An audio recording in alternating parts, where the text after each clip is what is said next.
Hello students.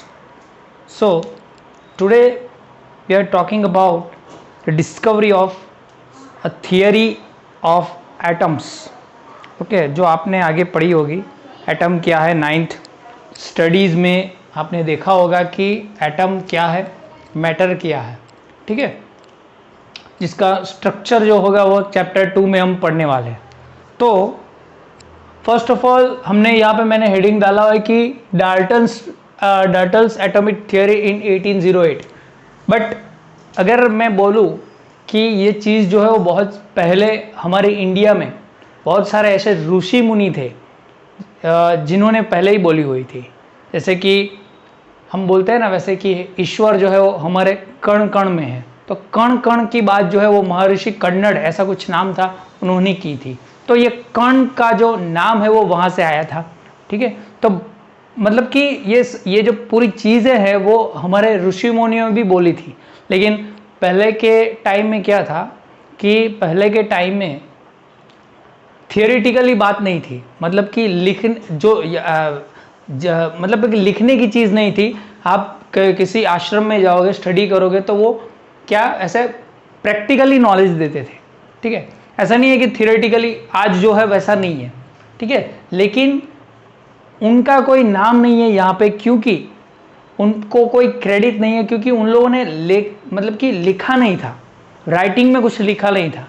अगर आपको मालूम होगा तो अगर आप स्कूल में आप जाते हो, ठीक है, तो अगर आपको कुछ प्रॉब्लम आ गई, आपको लीव चाहिए, तो आप ऐसे बोल दोगे टीचर को, तो वो अप्लाई कर आपको जाने देगा? नहीं जाने देगा। आपको बोलेगा कि लेटर दिया आपने, लीव लेटर चाहिए, ठीक है, आपको लिखना पड़ेगा, एप्लीकेशन देनी पड़ेगी रिटर्न में कि मुझे ऐसा ऐसा प्रॉब्लम है, आप मुझे जाना है, ठीक है। तो यहाँ पे जो रिटर्न में देगा वही क्या होता है, वो प्रूफ होता है, ठीक है। आपको रिटर्न में लिखना पड़ेगा। तो वैसे ही ग्रीक के फिलोसोफर थे, ठीक है, आज हम साइंटिस्ट बोलते हैं। 370 BC में उन्हें ग्रीक में फिलोसोफर बोलते थे। वही यहाँ पे हम आगे बहुत ही पहले ऋषि मुनि, वो भी वन टाइप ऑफ साइंटिस्ट ही थे, ठीक है। अलग अलग जो आप बोले, जो हम बोल सकते ना, आर्म्स, जो हथियार है वो बनाते थे पहले, ठीक है। द्रोण, गुरु द्रोण, ठीक है, वो भी बहुत सारे ऐसे साइंटिस्ट ही जैसे थे जो अलग अलग विद्याएं जो थे वो जानते थे, ठीक है। तो मैं ये बताना चाहता हूँ कि ग्रीक फिलोसोफर ने ये बात बोली थी कि पर्टिकुलर कोई मैटर है, ठीक है, जो मैटर है, मैटर की डेफिनेशन क्या है वो भी हमने देखी हुई है कि which has mass and density, मतलब कि ऑक्यूपाई स्पेस, वो आगे हमने देखा हुआ। तो ये मैटर जो है वो बहुत, अगर मान लो कि वो हमें तोड़ते जाए, मैटर को तोड़ते जाए, तो एक टाइम ऐसा आ जाए कि मैटर जो है वो उसके उतने पार्ट हो जाएंगे कि अब जो है वो मैटर मतलब कि डिवाइड नहीं होगा, ठीक है। तो ये डाल्टन जो है उन्होंने वही किया 18 सेंचुरी में, कि वही कॉपी पेस्ट कर दिया। मतलब कि डाल्टन ने राइटिंग में जो है वो ये जो थियरी है वो यहाँ पे दी है, ठीक है। डाल्टन ने क्या बोला, तो फर्स्ट चीज़ हम यहाँ पे लिखते हैं। फर्स्ट चीज़ जो डाल्टन ने बोली, matter consists of small undivisible जो भी आप रीड करते हो, indivisible particles called atoms। अब ये atoms जो वर्ड है वो कैसे आया है, वो एटोमियो से वर्ड आया है। एटोमियो, ए का मतलब है अन, टोमियो का मतलब है डिवाइजिबल, ठीक है, एटोमियो। ये वर्ड जो है वो ग्रीक फिलोसोफर ने पहले एक्सप्रेस किया था, उससे ये एटम जो है वो वर्ड आ गया, ठीक है। एटम एक ऐसा सब्सटेंस है जो अनडिवाइजेबल है, ऐसा बोलते हैं, ठीक है। देन सेकंड क्या बोला था, atoms of same elements have same properties like यहाँ पे एग्जांपल ले लूँ तो मास, कि अगर सेम एलिमेंट होंगे तो एलिमेंट जो है उनके एटम्स जो एक ही एलिमेंट के होंगे वो सभी एटम की जो प्रॉपर्टी है वो क्या होगी, सेम होगी। ठीक है, वैसे ही ये चीज तो बहुत ही कॉमन है। Atoms of different elements have different properties. मतलब कि अगर मान लो कि एक एलिमेंट अलग है और दूसरा एलिमेंट डिफरेंट है तो उन दोनों के एटम्स की जो प्रॉपर्टी होगी वो क्या होगी, डिफरेंट होगी। ये भी सिंपल चीज है। ठीक है, फोर्थ वन क्या था जो सेकंड पे लिखना था पर चलेगा, matter can neither be created nor be destroyed. मतलब ये चीज तो केमिकल कॉम्बिनेशन का जो फर्स्ट लॉ था वही है ना। ठीक है ना, matter can neither be created nor be destroyed, ये तो पहली चीज, पहला लॉ जो हमने पढ़ा वही है। और लास्ट था compounds are formed when atoms of different elements are combined in a simple ratio। चलो, ये तो डेफिनाइट प्रोपोर्शन वाली बात हो गई। ये लॉ भी सेकंड लॉ हमने पढ़ा था ना, डेफिनाइट प्रोपोर्शन। ठीक है, वही है। जैसे कि ये मान लो कि H2O है जिसके अंदर H और O का प्रोपोर्शन क्या होगा, 2:1। ठीक है, या फिर CO2 ले लो जिसमें कार्बन और ऑक्सीजन क्या होगा, 1:2। ठीक है ना, वही यहाँ पे बोल रहा है कि कंपाउंड्स आर फॉर्म्ड, ये कंपाउंड बन रहे हैं when atoms of different elements मतलब कि ये हाइड्रोजन है और ये ऑक्सीजन है, यहाँ पे ये कार्बन है, ये ऑक्सीजन है। ठीक है, are combined in a simple ratio. Simple ratio ये है 2:1:1:2, ये क्या है, सिंपल रेशियो है। ठीक है, ओके, क्लियर। तो ये बात इन्होंने बोली। अब ये रिटर्न में बोली तो क्या हो गया कि बहुत भूचाल जैसा आ गया। जैसे अभी 220 में क्या हो रहा है, कोरोना आ गया, भूचाल आ गया, तो कोई नई चीज आएगी तो क्या हाहाकार मच जाएगा। तो डाल्टन ने बोल दिया कि ये जो मैटर है वो एटम से बना हुआ है और एटम जो है वो अनडिविजिबल है, मतलब कि इसको तोड़ नहीं सकते। लेकिन आगे जाके क्योंकि ये नई बात आई तो सभी साइंटिस्ट इसके पीछे पड़ गए। ठीक है, अब आगे जाके क्या हुआ कि आगे जाके अभी एटम जो बात नहीं बोली है उस पर स्टडी करेंगे लोग, क्योंकि कोई नई चीज़ आती है तो उस पर स्टडी करते हैं ना। तो वैसे ही क्या करेंगे, अभी एटम पे ये लोग ने स्टडी स्टार्ट कर दी 18 के बाद, इसने बोल दिया उसके बाद। ठीक है, देन चलता गया। तो पहले क्या फाइंड करोगे, अगर मान लो कि मैं मैटर हूँ, किसी ने बोल दिया कि मैं मैटर हूँ, और मैं मैटर हूँ मतलब कि मेरा क्या होगा, मास होगा। ठीक है, और मेरी डेंसिटी होगी, मैं ऑक्यूपाई स्पेस करूँगा। ठीक है, तो इसका वो क्या है, वॉल्यूम होगा मेरा। तो इसका मतलब क्या है कि किसी को मेरे बारे में जानना हो तो वो क्या जानेगा, पहले मेरा वेट कितना है। ठीक है, बराबर ना। तो वैसे ही एटम के बारे में जानने के लिए क्या, एटम का मास क्या है वो जो स्टडी करना है उसके पीछे सब लग गए। ठीक है, तो हमारे पास एक चीज है, एक मेथड है जिससे हम एटम का मास मतलब कि एटॉमिक मास, अब इसकी डेफिनेशन नहीं लिखूंगा, mass of particular atom. Okay, atomic mass मतलब कि मास ऑफ पर्टिकुलर एटम, जिसे हम मास स्पेक्ट्रोस्कोपी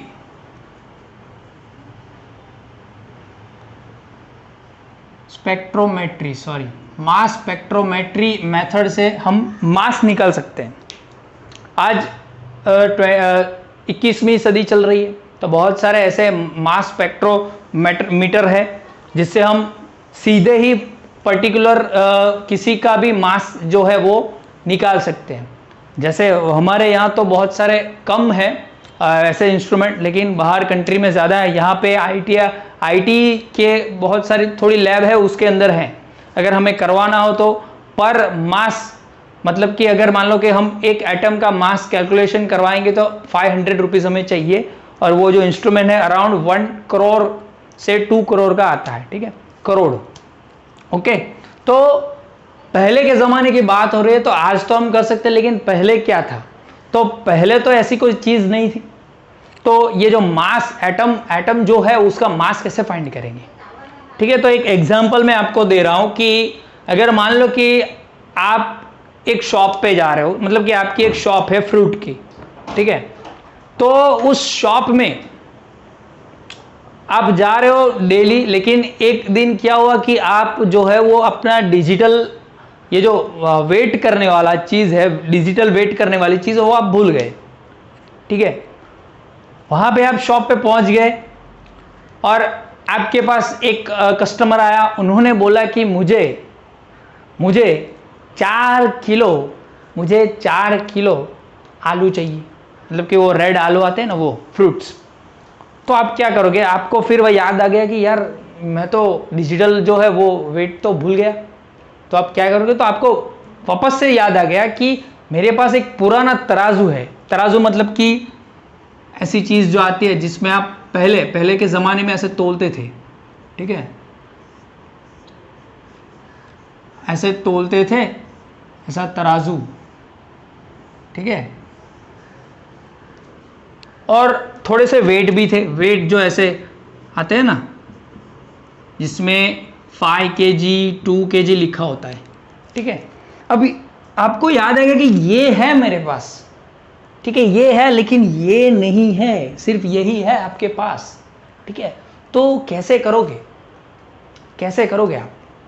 अब आप कस्टमर आया तो आपको देना तो पड़ेगा, ठीक है, तो आपको पैसा भी कमाना है। तो आपको याद आ गया कि एक दिन मैंने ऐसे ही परसों या एक दिन 2 दिन पहले ऐसे ही एक वाटरमेलन था मेरे पास, एक वाटरमेलन था, उसका वैसे ही मैंने क्या किया था, वेट लिया था, और वेट जो था वो कितना था, 12 kg था। कितना था? 12 kg वेट था। मतलब कि एक वाटरमेलन था, उसका 12 kg वेट था, ठीक है। तो आपने क्या किया, सडनली कि आपको चाहिए 4 kg वाला, आपके पास है 12 kg, तो आपने क्या किया, अब आप ये मत बोलना ऐसे कि सर बाजू वाले के पास से मांग लिया, ठीक है। अगर ऐसे अगर मांग लोगे तो ये चीज़ उस टाइप, मतलब कि उस टाइम पे ये होती ही नहीं, ठीक है। तो ये 12 kg जो है उसको आपने क्या किया कि उसके सिमिलरली 12 पीसेस निकाल दिए। क्या किया? सिमिलरली इसको 12 पीस में काट दिया। इसको क्या किया आपने? 12 पीस में काट दिया, ठीक है। 12 पीस में काट दिया 12 kg को, तो मतलब कि 1 पीस का वेट क्या हो गया? 1 kg हो गया। एक पीस का वेट कितना हो गया? 1 kg हो गया।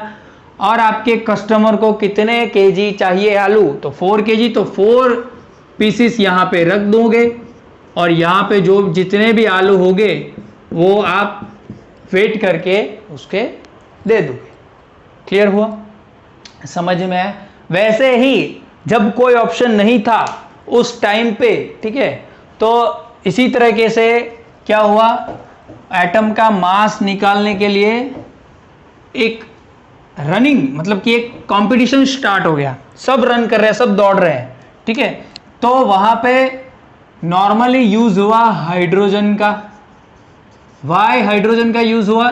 जिसे 1 जिसका ले लिया 1, मतलब कि कोई 1 यूनिट ले लिया, ठीक है।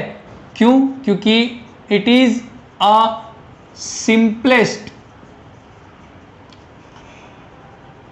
एलिमेंट, वो एक सिंपलेस्ट एलिमेंट था, तो उसका 1 लेके इन्होंने क्या किया, स्टार्ट कर दिया वेट और मास निकालना, ठीक है। लेकिन क्या हुआ, because of hydrogen is very reactive to other elements,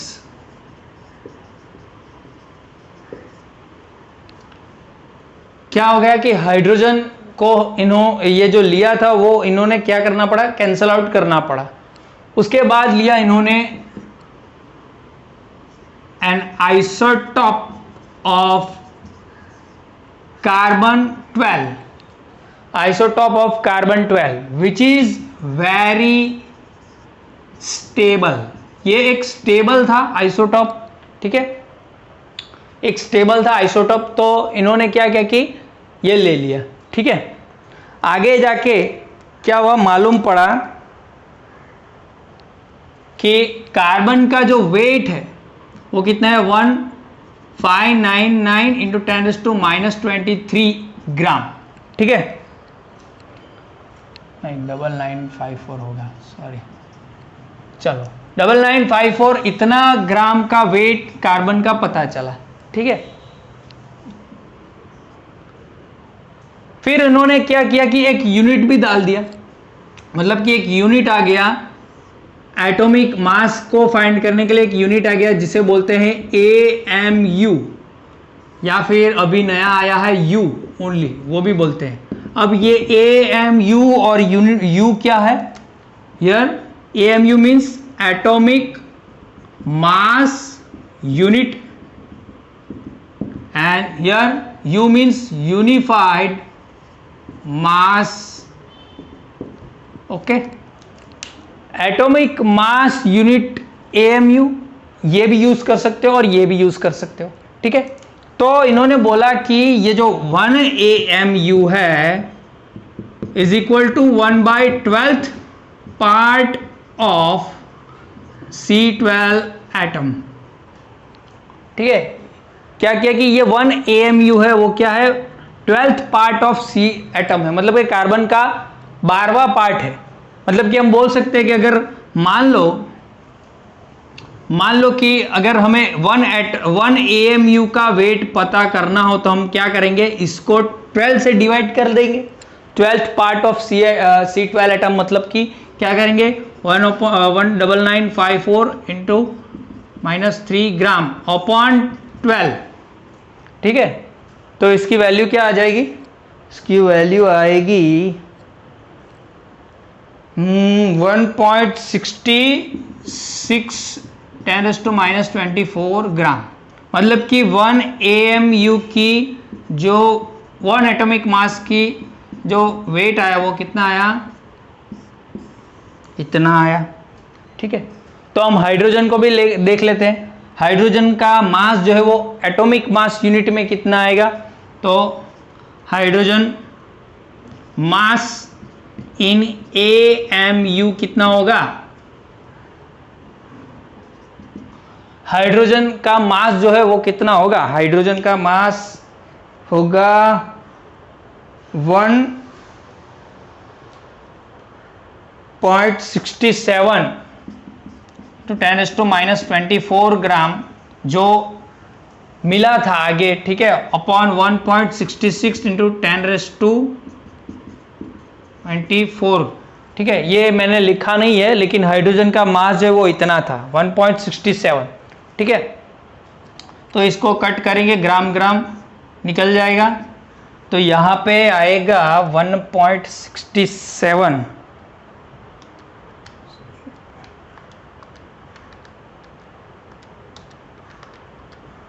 1.006 AMU। ये जो मास आया वो किसका आया, हाइड्रोजन का मास आ गया, ठीक है, जो mass of hydrogen in AMU, atomic mass unit बोल दो या फिर U बोल दो, दोनों चलेगा, ठीक है, क्लियर, ओके। तो आगे चलेंगे, ये स्क्रीनशॉट ले लीजिए आपने पहले।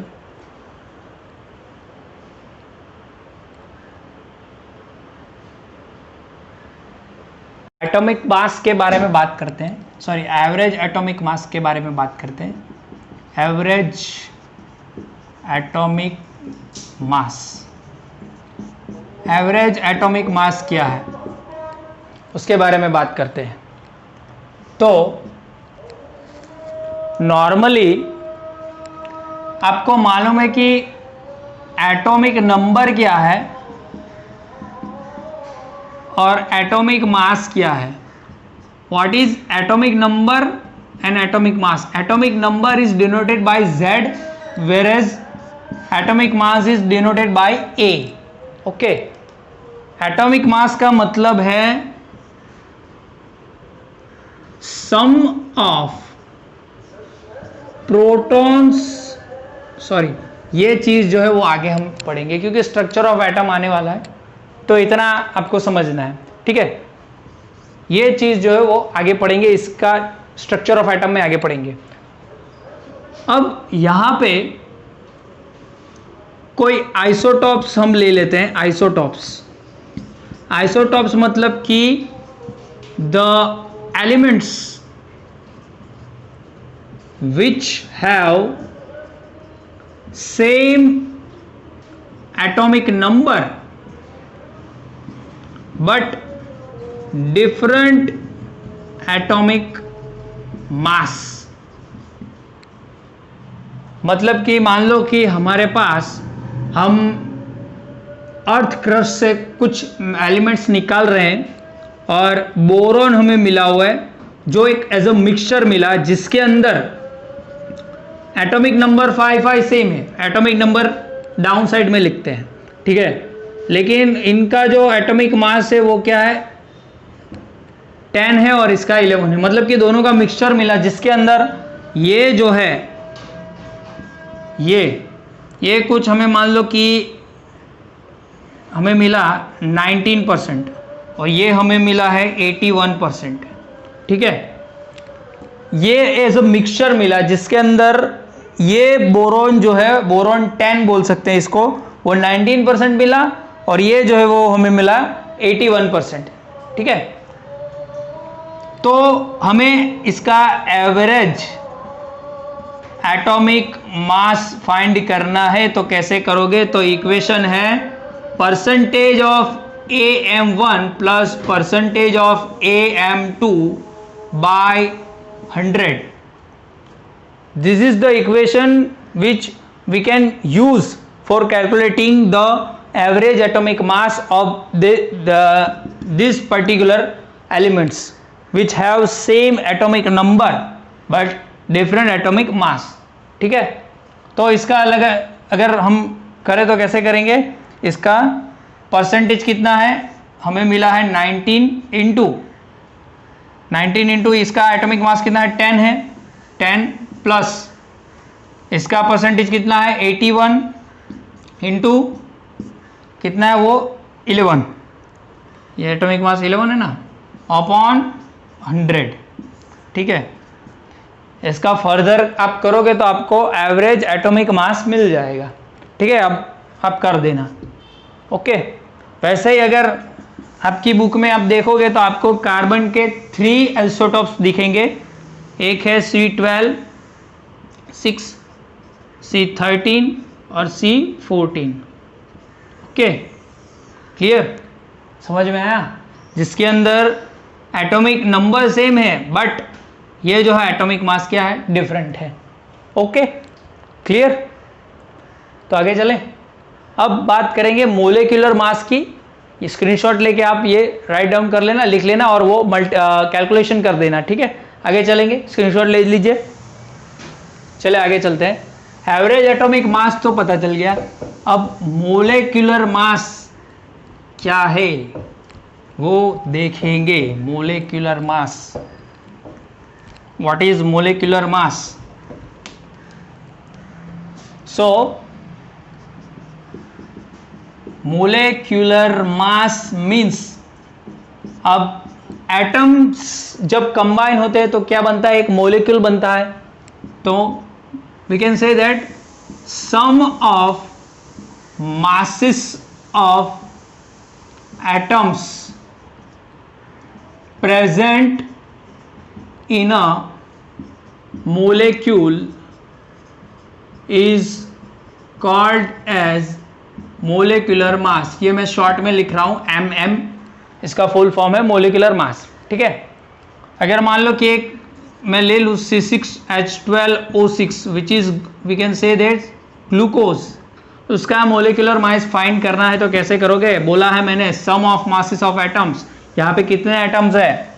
यहाँ पे है carbon, hydrogen, oxygen, okay, carbon, hydrogen, oxygen. तो कार्बन का यहाँ पे कितना है, कार्बन का है 12, हाइड्रोजन का कितना है यहाँ पे 1, ऑक्सीजन का कितना है 16।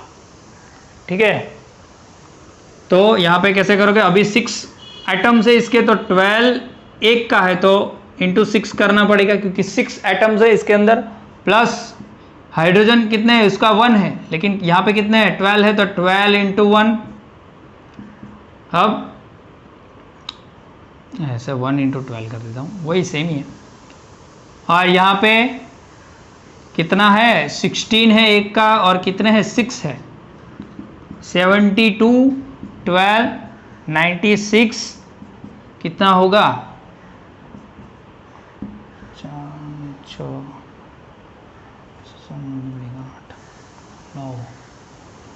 180 AMU बोल सकते हो और U बोल सकते हो।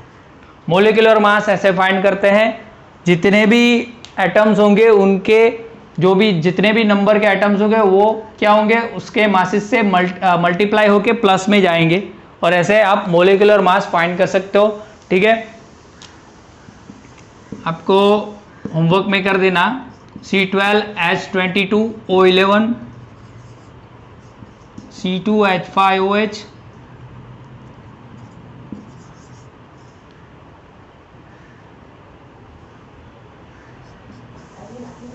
OH।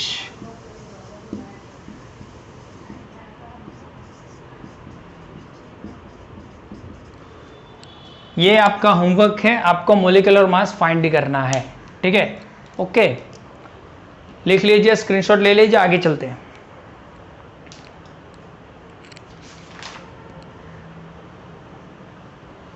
चलिए अब आगे चलते हैं,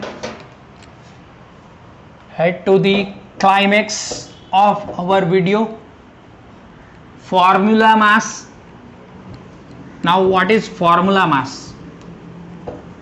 In the case of solids, formula mass ये जो टर्म है वो एज अ मोलिकुलर मास जैसी ही है, लेकिन वो सॉलिड्स के लिए यूज होती है। यहाँ पे एक सॉलिड हमारे बुक में दिया गया NaCl, usually polar compounds are solids, वो आगे पढ़ेंगे हम।